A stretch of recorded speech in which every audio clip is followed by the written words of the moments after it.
有段影片最近都好紅嘅，講一對男女食客咧就去酒樓食飯，自己帶咗一條魚，酒樓價錢就標300蚊，但係埋單嘅時候就發覺加工費要250蚊，兩個人咧就覺得條魚先300，加工費就250，心有不甘，情緒一激動咧就直接衝入酒樓嘅廚房，對住入邊係咁嗌出嚟，場面一度好緊張。好在當時咧其他食客咧都好有理性，有啲就睇唔過眼，叫佢哋唔滿意就報警，唔好嘈住大家。而事件嘅後續呢，就真係有啲意想不到啦。咁嘅轉折，最後酒樓職員呢陪同兩個客人離開。喺過程中啊，兩個事主仲不斷喺場對其他客道歉，連聲講對唔住大家，因為我無知啊。由衝入廚房挑機到公開道歉，呢個劇情嘅發展連編劇都諗唔到啊！我估啊，會唔會過部長俾翻啲 Jetso 佢哋先至咁順攤灑晒冧，變面變得咁快，簡直係反轉豬肚再反轉。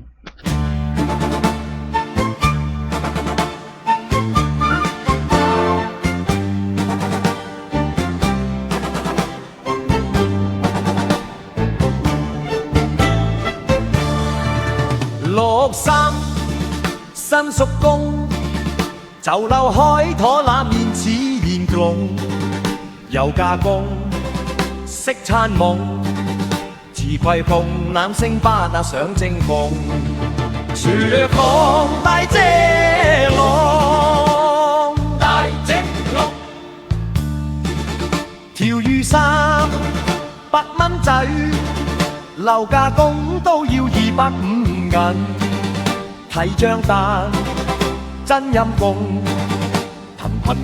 嬲到面呀面都紅，間酒家搏晒懵依牙送工，眨你眨眼暗水魚，係金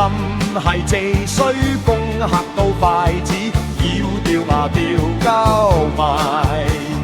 亂咁衝吞晒空入到去捉。廚房大佬算盡，恨滿胸鬧餐夢藝猛龍，好似大呀大燈籠，大菜刀燒菜刀，火線刀光佢都敢去挑技，擘大口挨生晒，嘈閉好似大呀大灰熊。